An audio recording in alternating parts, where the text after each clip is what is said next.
नमस्कार, स्वागत है आप सभी का दिव्य दिशा दर्शन पॉजिटिव वाइब्स में। क्या आपकी करंट सिचुएशन है और क्या आपके लिए गाइडेंस है, जानते हैं टैरो कार्ड की मदद से। आपके सामने यहाँ पे 2 स्टोन्स दिख रहे हैं।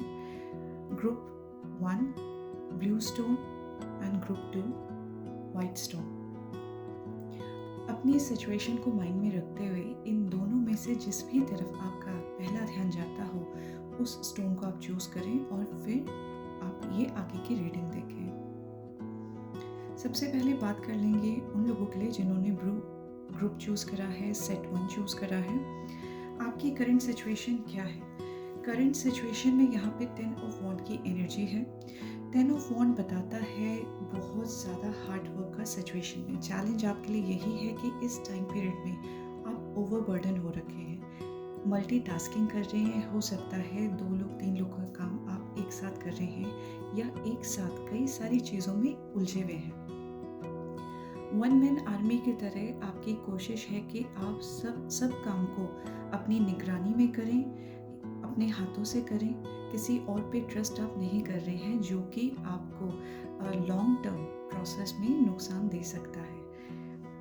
सिचुएशन ऐसी हो सकती है कि आपको कोई ट्रस्ट वर्दी पर्सन ना मिल रहा हो जिस पे आप भरोसा कर सकें और अपने काम को शेयर कर सकें। लेकिन ये एडवाइस नहीं है आपके लिए क्योंकि आप बहुत ज़्यादा एग्जॉस्ट ऑलरेडी हो चुके हैं। एडवाइस क्या है आपके लिए? द चैरियट का कार्ड है, 7 नंबर की एनर्जी है। चैरियट कार्ड कहता है कि इंस्टेड ऑफ कि आप जो है एकदम से एक्शन में आने की बजाय पहले प्लानिंग कर लें। पहले आप ये देखें कि किन प्रोसेस को आपको अपनाना चाहिए ताकि आप कम समय में ज़्यादा काम कर सकें या फिर अपने आप को बिना एग्जॉस्ट करे जो है सही गोल तक टाइमली पहुंच पाएँ। चैरियट कार्ड बताता है कि आपको जो है थोड़ा सा कंट्रोल लाने की ज़रूरत है। फोकस आप ऑलरेडी जो है बहुत ज़्यादा हार्ड वर्क दिख ही रहा है आपका। चैरियट भी उसी चीज़ को बात करता है। You have to work upon your focus and determination. तो पहले आप आंकलन कर लें, एनालिसिस कर लें कि आपको किस तरीके से अपने सारे कामों को एग्जीक्यूट करना है। प्रॉपर प्लानिंग के साथ में चलें। गाइडेंस लेनी पड़े तो गाइडेंस भी लें, कॉन्सिक्वेंसेस को समझते हुए फिर आप आगे बढ़ें। आने वाले 30 दिनों में आपकी इस सिचुएशन, आपके इस चैलेंज का आप पे क्या असर पड़ेगा, क्या किस तरफ ये एनर्जी मूव होती हुई दिख रही है। यहाँ पे हमारे पास में 5 ऑफ सोर्ड्स है।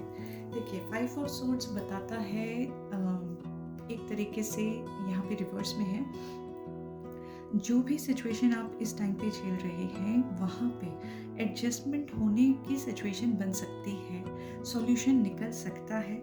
ठीक है, किसी तरीके का जो फ्रिक्शन है, कन्फ्लिक्ट है, उसमें क्लैरिटी आपको मिल सकती है। ठीक है, मूविंग ऑन, लेटिंग गो वाली एनर्जी दिखाई देती है आने वाले 30 दिनों में। आपको करना क्या है? आपको चैरियट की एनर्जी की तरह एनालिसिस करना है, अलर्ट रहना है ताकि आप उस सिचुएशन सेटल डाउन कर सकें अपने करंट सिचुएशन को। किस सरेंडर एनर्जी में आना चाहिए? देखिए यहाँ पे क्या चीज़ है, instead of thinking yourself as a victim, अपने आप को मेंटली भी पहले ही ऑटोमेटिकली विक्टिम ना सोचते हुए आप एम करें, फोकस करें सक्सेस के लिए। आप तैयार हैं आने वाले अबंडेंस के लिए, लेकिन आपको मेंटली भी उसके लिए प्रिपरेशन रखनी पड़ेगी। अपने आप को ओपन रखना पड़ेगा। पीछे जो आपके साथ में हुआ है उस तरफ आपको नहीं देखना है, बल्कि ये वक्त है आपका आगे की ओर बढ़ने का। आने वाले समय में आपके लिए बहुत सारी अपॉर्चुनिटीज़ आती हुई दिखाई देती हैं, लेकिन उसके लिए मेंटली भी आपको प्रिपेयर रहने की ज़रूरत है। तो अपना माइंडसेट पे आपको बहुत ज़्यादा वर्क करने की ज़रूरत है और सही तरीके से चीज़ों को आगे लेके जाने की ज़रूरत है बिना अपने आप को मेंटली एग्जॉस्ट करें।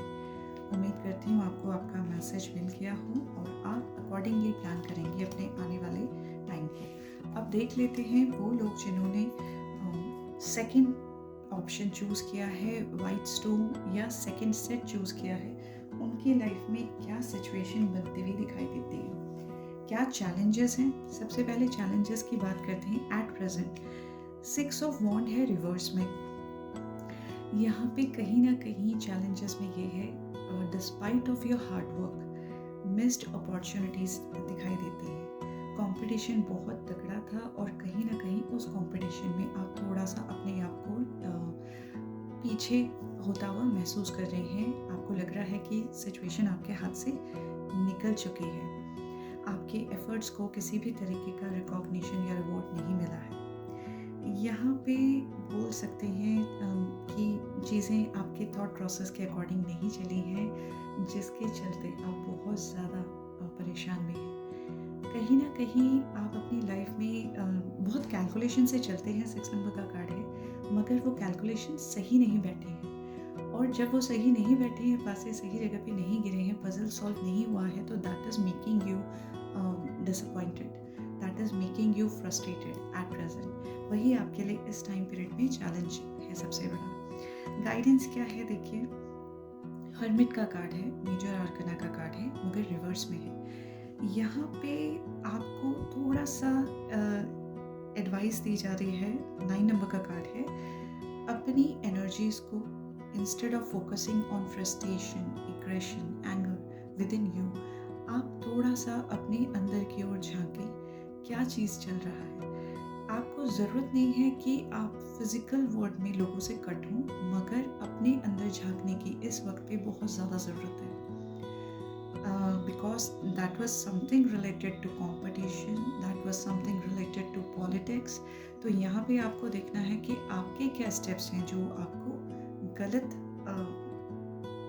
आउटकम में लेके चले गए हैं। यहाँ पे आपको जो है अपने उन डरों से फाइट बैक करना पड़ेगा, जिसके चलते सिचुएशन आपके सामने आई है। ठीक है, तो यहाँ पे थोड़ा सा आइसोलेशन है। इसको again you have to work within. आपको अंदर की ओर देखना है इंस्टेड ऑफ ब्लेमिंग अदर्स। आपको अपनी कमियों पे फोकस करने की नीड रहेगी। फिजिकल वर्ल्ड में आपको आइसोलेट होने का नीड नहीं है, लेकिन एक इंडिविजुअल रूप में आपको सेल्फ एनालिसिस करने का नीड रहेगा यहाँ पे ज़रूर। अगेन अब हम देखते हैं कि आने वाले 30 दिनों में आपके लिए किस तरीके की एनर्जी है। इस सिचुएशन में क्या आपके सामने आउटकम निकल सकता है।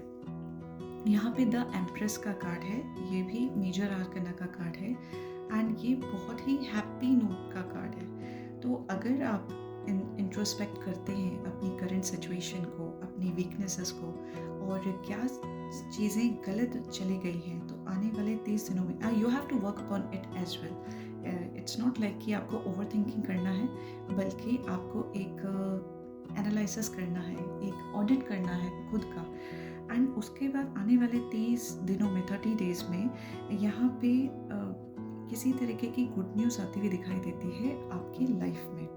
It could be anything, it could be related to exact situation जो आपकी लाइफ में चल रही है, जो एज अ चैलेंज, या फिर दिस वुड बी समथिंग जो कि आपको करंट सिचुएशन से थोड़ा सा डिस्ट्रैक्ट कर देगा विद अ पॉजिटिव नोट। ठीक है, हो सकता है घर पे किसी तरीके का आपका कुछ ऐसा गुड न्यूज़ आपको सुनने को मिले अपने सराउंडिंग्स में, अपने नोन वंस के साथ में, जो कि आपकी एनर्जी को अपलिफ्ट कर सकता है, आपको इस एनर्जी से निकाल सकता है। आपके लिए 2 सरेंडर कार्ड्स आए हैं। पहला चीज़ है surrender your desire to control people. जब देखिए कंपटीशन वाला सिचुएशन आया ही है, तो कहीं ना कहीं जो गाइडेंस में आया है कि आपको इंट्रोस्पेक्ट करना है, ये एक पॉइंट हो सकता है जिस पे आपको बहुत ज़्यादा वर्क करने की ज़रूरत है, ताकि आगे चल करके इस तरह की एनर्जी फिर से आपकी लाइफ में ना आए।